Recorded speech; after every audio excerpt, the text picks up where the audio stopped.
with the Super Bowl about a week away. It looks like the next MVP will be one of Patrick Mahomes, Jalen Hurts, or Saquon Barkley. So I was thinking, what actually happened to the last Super Bowl MVPs? Were they able to follow the trophy up with another legendary season? So well, here's what happened to the last 33 Super Bowl MVPs. Starting with last year, after clinching his third Super Bowl MVP in early 2024, Patrick Mahomes and the Kansas City Chiefs set their sights on an unprecedented third consecutive championship. The season kicked off with Mahomes surpassing Len Dawson as the Chiefs' all-time passing yards leader in a victory over the Baltimore Ravens. The team stormed to a 9-game winning streak, tying a franchise record. However, their momentum hit a snag in Week 11 with a 30-21 loss to the Buffalo Bills, marking their sole defeat with Mahomes as the starter. Despite this setback, the Chiefs finished the regular season with a stellar 15-1 record, securing the AFC's top seed. Mahomes wrapped up the season with 3,928 passing yards,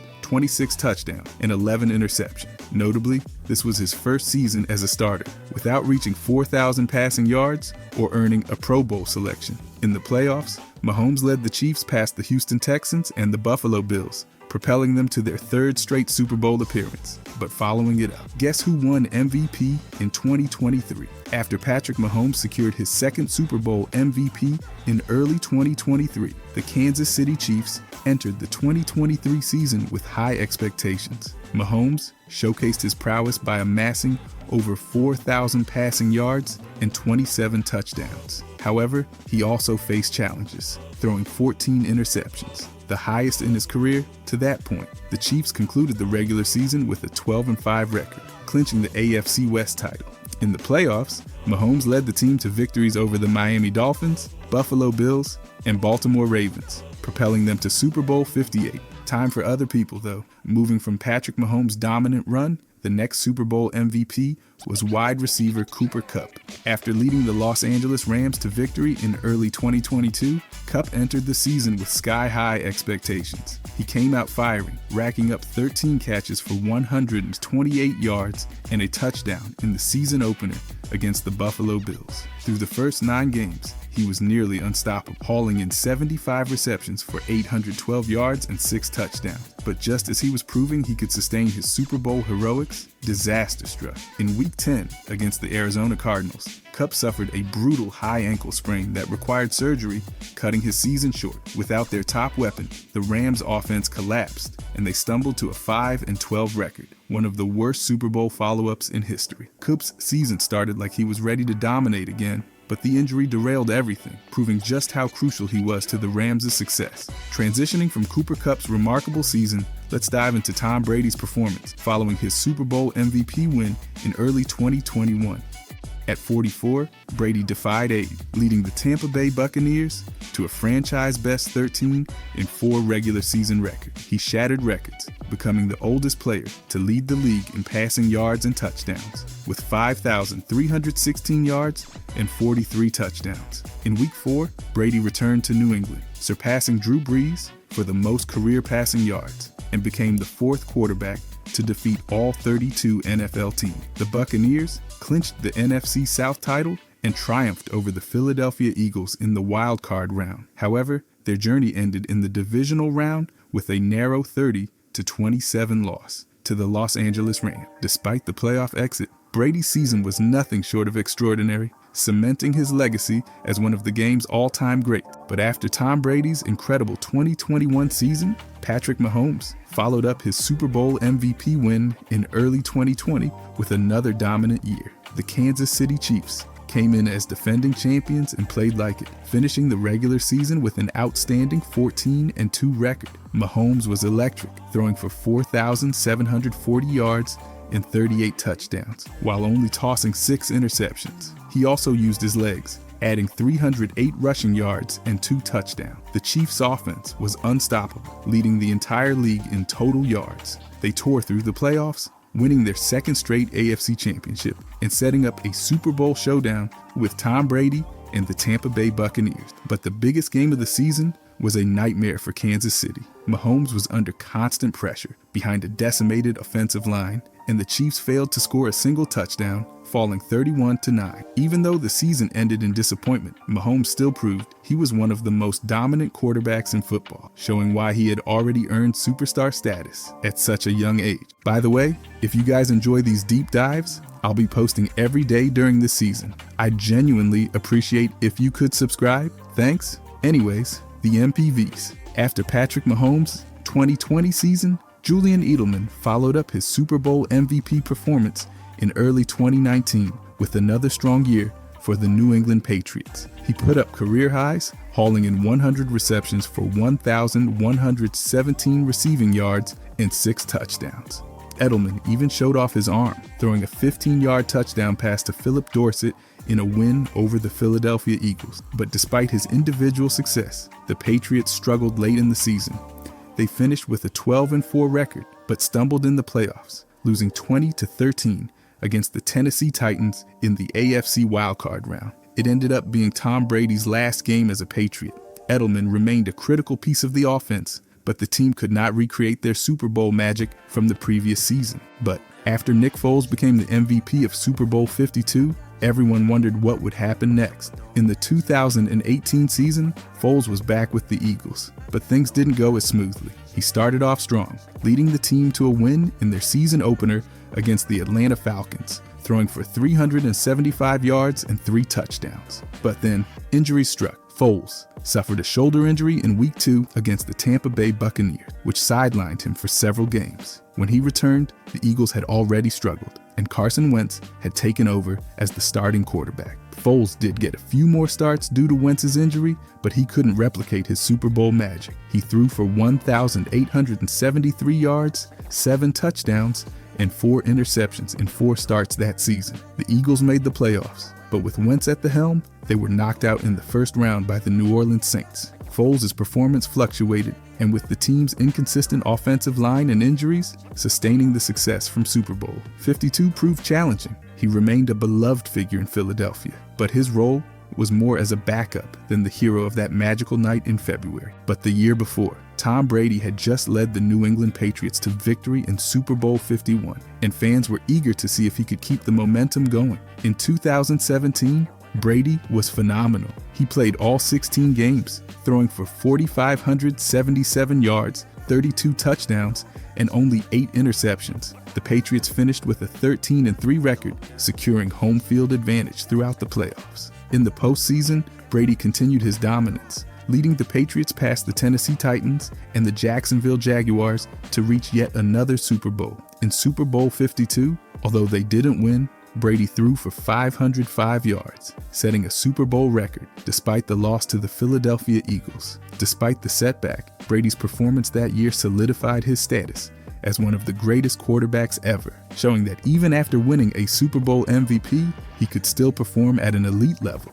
Moving back to 2016, Von Miller was fresh off his MVP performance in Super Bowl 50. The Denver Broncos were hoping he could maintain that defensive prowess. Miller didn't disappoint. He had an outstanding season, recording 13.5 sacks, which was among the league leaders. His performance was crucial, earning him his 5th Pro Bowl selection and 3rd first-team All-Pro honor. However, the Broncos struggled offensively without Peyton Manning, who had retired, and they finished with a 9-7 record, missing the playoffs. Miller's individual success couldn't overcome the team's overall challenges. Despite this, his impact on the field was undeniable, showing that even without a playoff run, he was still a force to be reckoned with in the NFL. Shifting gears to 2015, Tom Brady was coming off another MVP title from Super Bowl 49. Brady had another incredible year, leading the New England Patriots to a 13-3 record. He threw for 4,770 yards, 36 touchdowns, and just 7 interceptions.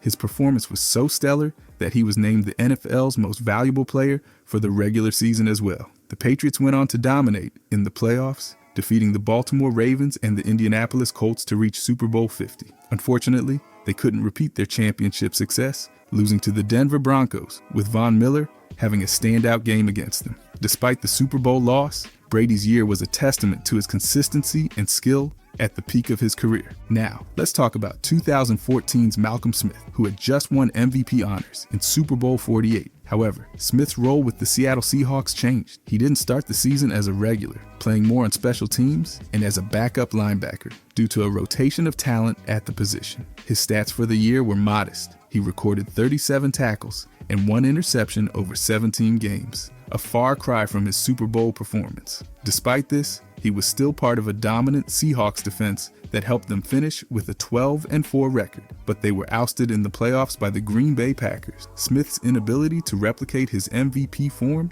was due in part to the depth of Seattle's linebacker core and the specific role he was asked to play. While his star didn't shine as brightly in 2014, his Super Bowl MVP title remained a significant part of his legacy.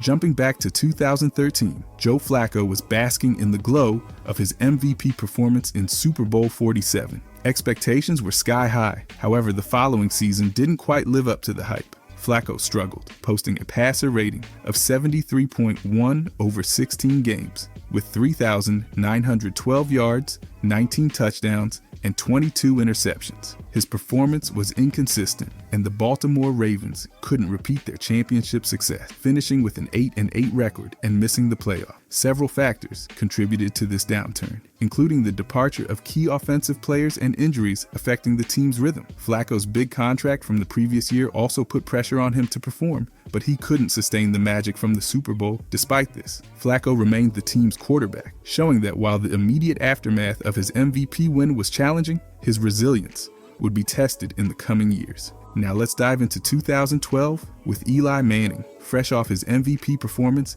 in Super Bowl 46. However, the season after didn't replicate that success. Manning's stats for 2012 included 4,933 yards, 26 touchdowns, and 15 interceptions over 16 games. His completion percentage was 60%, and the New York Giants finished with a 9-7 record. They made it into the playoffs, but were quickly eliminated by the Atlanta Falcons in the wild card round.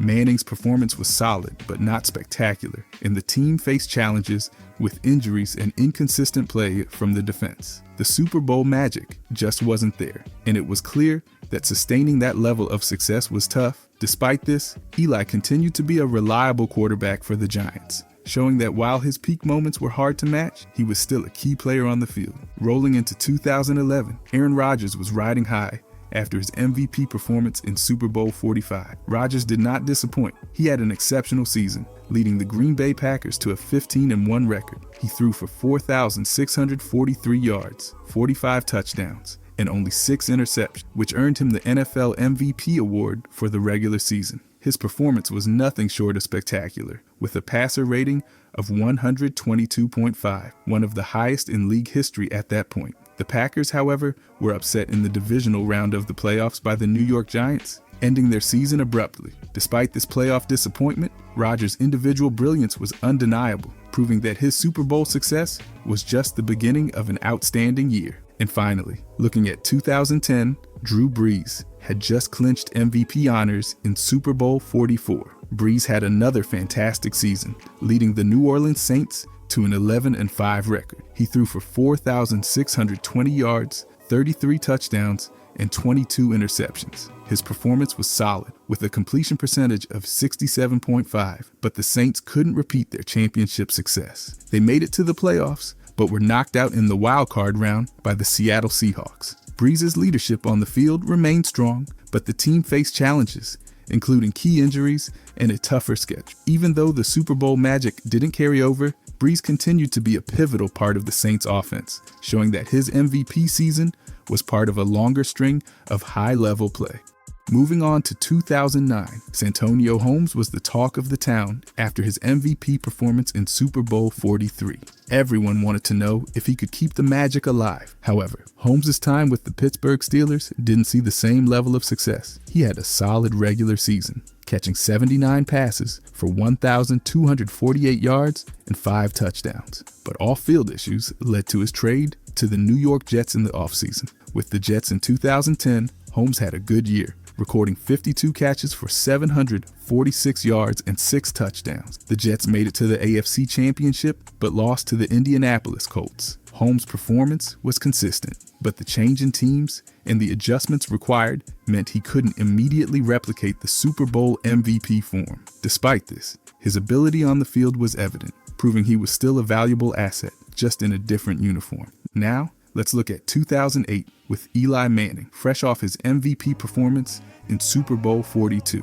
Manning had a decent season, leading the New York Giants to an 11-5 record. He threw for 3,238 yards, 21 touchdowns, and 10 interceptions. His completion percentage was 60.3, which was solid but not quite as magical as his Super Bowl performance. The Giants made it to the playoffs, but were defeated in the divisional round by the Philadelphia Eagles. Manning's year showed he could still lead his team effectively, but the team faced challenges, including injuries and a tougher schedule. His performance was a step down from the highs of the Super Bowl, but Eli remained a key part of the Giants' strategy, proving that his MVP win was part of a broader narrative of growth and consistency. And finally, for 2007, Peyton Manning was still riding the wave from his MVP performance in Super Bowl 41. Manning had an incredible season, leading the Indianapolis Colts to a 13-3 record. He threw for 4,070 yards, 31 touchdowns, and just 14 interceptions. His completion percentage was 65, and he earned his 4th NFL MVP award. However, the season ended in disappointment when the Colts were upset in the divisional round by the San Diego Chargers. Manning's individual performance was top-notch, but the team couldn't replicate their Super Bowl success from the previous year. Despite this, his season was a clear demonstration of his continued dominance and leadership in the NFL, showing that his MVP title was no fluke, but part of a consistent pattern of excellence. Now, diving into 2006 with Hines Ward, who had just clinched MVP honors in Super Bowl 40. Ward had a solid season with the Pittsburgh Steelers, catching 85 passes for 1,210 yards and 6 touchdowns. His performance was crucial in helping the Steelers achieve an 8-8 record, but unfortunately, they didn't make the playoffs. Ward's blocking and receiving remained key parts of the Steelers' offensive strategy, but the team struggled with consistency, injuries, and adapting after their Super Bowl win. Despite not replicating the Super Bowl success, Ward's season was a testament to his reliability and importance to the team, proving that while individual brilliance can shine, team dynamics play a huge role in overall success. Moving right along to 2005, Deion Branch was fresh off his MVP performance in Super Bowl 39. Branch had an exceptional season with the New England Patriots, recording 78 catches for 998 yards and 5 touchdowns over 16 games. His performance helped lead the Patriots to a 10-6 record, but they missed the playoffs due to a tiebreaker. Despite this, Branch's year was standout, showing he could be a primary target in the Patriots' offense. However, contract negotiations got tense, and he was traded to the Seattle Seahawks before the start of the 2006 season. His time in New England didn't end with another championship, but his performance in 2005 confirmed his status as one of the league's top receivers, even if the team couldn't capitalize on his talents for another playoff run. And now for 2004 with Tom Brady, who had just earned MVP honors in Super Bowl 38. Brady had an incredible season, leading the New England Patriots to a 14-2 record. He threw for 3,692 yards, 28 touchdowns, and just 12 interceptions, with a completion percentage of 60.8. His performance was so dominant that he clinched his 2nd NFL MVP award. The Patriots went on to win all 3 of their playoff games, making it back to the Super Bowl for a chance at a repeat. But let's talk about 2003 with Dexter Jackson, who had just been named MVP of Super Bowl 37. Jackson had a solid season with the Arizona Cardinals after signing with them in the offseason. He recorded 89 tackles and a career-high 6 interceptions over 16 games, proving he was still a formidable safety. However, the Cardinals finished with a 4-12 record, far from playoff contention. Jackson's performance was a highlight in an otherwise challenging year for the team, showing his individual skill, but also the difficulties of translating Super Bowl heroics into regular season success. After one season in Arizona, he returned to the Tampa Bay Buccaneers, but the magic from the Super Bowl didn't carry over in terms of team achievements. His stint with the Cardinals was a clear demonstration of his defensive capabilities, though the team's record didn't reflect his personal success. But again, jumping back to 2002 with Tom Brady, who had just become the MVP of Super Bowl 36, Brady had a strong follow-up season, leading the New England Patriots to a 9-7 record. He threw for 3,764 yards, 28 touchdowns, and 13 interceptions, with a completion percentage of 61.2. This performance was enough to get the Patriots into the playoffs as a wildcard team. They went on a remarkable run, defeating the Indianapolis Colts, Tennessee Titans, and the Pittsburgh Steelers to make it to Super Bowl 37. Unfortunately, they couldn't secure back-to-back championships, losing to the Tampa Bay Buccaneers. Despite this, Brady's season showed he was not just a one-hit wonder, but was growing into one of the league's top quarterbacks, laying the groundwork for an illustrious career. And for 2001, Ray Lewis was fresh off his MVP performance in Super Bowl 35. Lewis had yet another stellar season with the Baltimore Ravens, leading the defense with 159 tackles, 3.5 sacks, 2 interceptions, and 1 forced fumble. His leadership and play were pivotal as the Ravens finished with a 10-6 record, making the playoffs. They advanced to the divisional round, but were defeated by the Pittsburgh Steelers. Despite the team not repeating their Super Bowl success, Lewis's performance was a clear indicator of his continued dominance in the league. His season was marked by his ability to anchor one of the NFL's best defenses, showing that his MVP status was a reflection of his consistent excellence, even if the team couldn't secure another championship. Now, let's dive into 2000 with Kurt Warner, who had just clinched MVP honors in Super Bowl 34. Warner had an exceptional follow-up season, leading the Saints, Louis Rams to a 10-6 record. He threw for 4,830 yards, 36 touchdowns, and just 22 interceptions, with a completion percentage of 67.7. His performance was so outstanding that he won his second NFL MVP award. However, the Rams couldn't repeat their championship success, losing in the wild card round to the New Orleans Saints. Warner's season was a testament to his skill and leadership, proving that his Super Bowl MVP performance was part of a broader narrative of excellence, even if the team fell short of another Super Bowl appearance. In 1999, John Elway was coming off his MVP performance in Super Bowl 33. Everyone was eager to see if he could keep the momentum going. However, this was Elway's final season, and he decided to retire after the Super Bowl win. He didn't play in the 1999 season, marking the end of an illustrious career. The Denver Broncos, without Elway, struggled to replicate their success, finishing with a 6-10 record. His absence was felt, as the team couldn't maintain the same level of offensive firepower. Elway left the game on a high note, his last performance being a defining moment in his career, showing how his leadership and skill had transformed the Broncos into champions. His retirement was the end of an era, but his legacy continued to influence the team and the league. Now let's jump back to 1998 with Terrell Davis, who had just earned MVP honors in Super Bowl 32. Davis had another incredible season, leading the Denver Broncos to a 13-3 record. He rushed for 2,078 yards, which included an astonishing 22 touchdowns, setting a then record for the most rushing touchdowns in a single season. His performance earned him his 3rd Pro Bowl and a spot on the All-Pro team. The Broncos made it back to the Super Bowl, where Davis ran for 106 yards and 3 touchdowns, securing another championship and MVP honors in Super Bowl 33. His back-to-back MVP performances solidified his status as one of the league's premier running backs, proving that his success was no fluke, but a testament to his skill and the team's dynamic offense. And for 1997, Desmond Howard was fresh off his MVP performance in Super Bowl 31. Howard's role with the Green Bay Packers shifted. After his standout Super Bowl, he signed with the Oakland Raiders as a free agent. In 1997, he played in 15 games, catching 4 passes for 30 yards. His primary role was as a return specialist, but he didn't replicate the same level of success from the Super Bowl. The Raiders had a disappointing 4-12 season, far from the playoff. Howard's performance was modest, with no return touchdowns and less impact than his MVP season. His Super Bowl MVP moment was a highlight, but adapting to a new team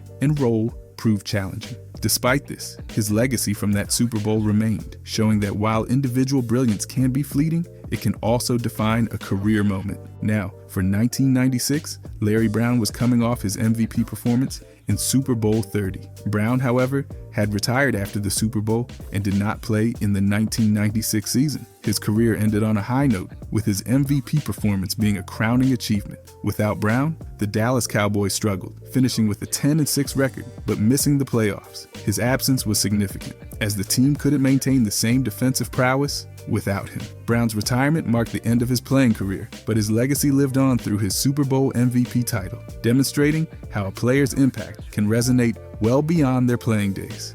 And for 1995, Steve Young was riding high after his MVP win in Super Bowl 29. Young had a stellar season, leading the San Francisco 49ers to an 11-5 record. He threw for 3,592 yards, 35 touchdowns, and just 10 interceptions, with a completion percentage of 66.7. His performance was so remarkable that he clinched his second NFL MVP award. The 49ers made it to the playoffs, but their journey ended in the divisional round with a loss to the Green Bay Packers. Despite not repeating as Super Bowl champions, Young's season was a testament to his quarterbacking prowess, showing that his Super Bowl MVP was part of a broader narrative of excellence, even if the team couldn't secure another championship. But next, Emmitt Smith followed up his Super Bowl MVP performance with another incredible year. Coming off back-to-back championships with the Dallas Cowboys, Smith continued his dominance, rushing for 1,484 yards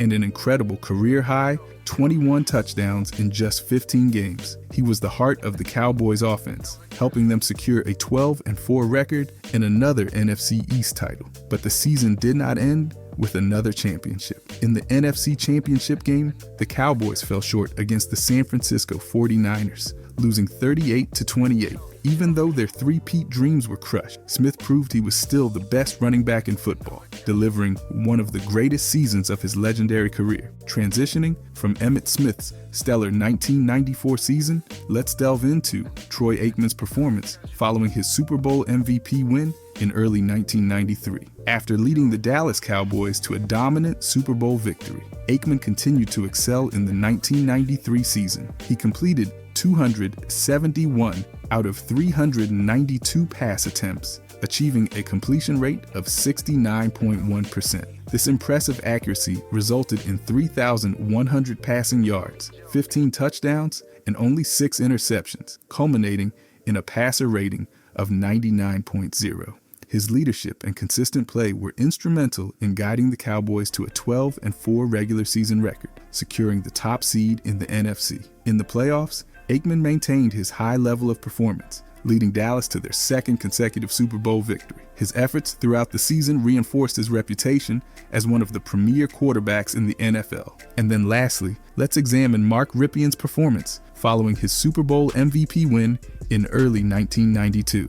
After leading Washington to a Super Bowl victory in January 1992, Rypien entered the 1992 season with high expectations. He started all 16 games, completing 269 out of 479 pass attempts, resulting in 3,282 yards, 13 touchdowns, and 17 interceptions. Despite his efforts, Washington finished the regular season with a 9-7 record. They secured a playoff spot and won the wild card round against the Minnesota Vikings, but were eliminated in the divisional round by the San Francisco 49ers. The following season, in 1993, Rypien's performance declined due to injuries and team struggles. He played in 12 games, completing 166 out of 319 pass attempts for 1,514 yards, 4 touchdowns, and 10 interceptions. Washington ended the season with a 4-12 record, leading to significant changes in the coaching staff. Rypien's post-Super Bowl seasons were challenging, marked by injuries and team transitions. So yeah, I'm excited to see what happens this year. Will it be the Eagles or the Chiefs? Will it be Mahomes, Hurts, Barkley, or someone completely unexpected? If you guys enjoyed this, I'll be posting every day during the season. I genuinely appreciate if you could subscribe. Thanks for watching.